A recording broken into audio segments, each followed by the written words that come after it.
Drawing portraits is one of those things everyone loves to be able to do, and rightfully so. It's fun, it's relatable, and probably allows for most variety of drawing. The problem is, because we look at portraits every single day, we can see when something is off, even if we don't know what that actually is. So, in this video, I'll address the 3 most common frustrations with drawing portraits and how to fix them. Number 1 is eyes. Eyes, eyes, eyes. They really are a thorn in our eye, aren't they? The reason for this is because while it's easy to understand eyes as a graphic shape, they are somewhat difficult to get right when the face is rotated in different angles or differently in perspective. Eyes are one of the most common frustrations users upload to our Artwod feedback tool. By the way, check out our feedback tool, it's really cool. Now, to improve your portrait eyes, focus on these 3 things. 1, the simple structure they actually have. Don't overcomplicate at first with all of the fancy detail you see from random tutorials. Just focus on the basic form an eye has. Spheres wrapped around a curved plane. That's it. If you can think about it like that, drawing them in different perspectives becomes much easier. 2, the upper lid is much more important than the lower. We can actually cheat eyes a little bit if we just draw the upper lid and the iris of the eye. This keeps things somewhat graphic, but if we draw the upper lid with correct perspective implication, for which we use those imaginary spheres, it almost always looks good.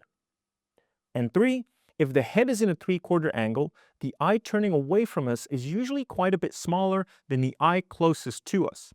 This is merely an optical illusion, but many artists tend to draw both eyes in equal size, killing the illusion of believability. And that's all we're aiming for, believability. Frustration number 2, form, even if you don't call it that. Many artists struggle with the volume of a head, which makes their portraits look kind of weird.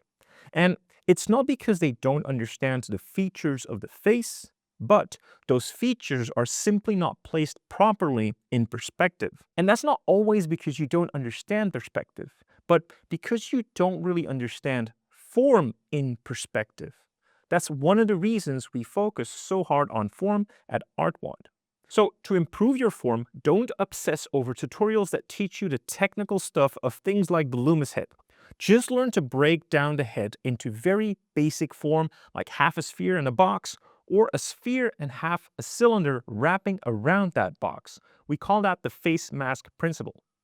Doing so will help you add more believability and volume to very simple heads. And when you can do that, you can then start adding some very simplified facial features, like a triangle for the nose and maybe half a disc for the mouth area. Now, once you get the hang of this and your simple portraits start to look very believable in 3D space, then you can go ahead and add anatomical detail again.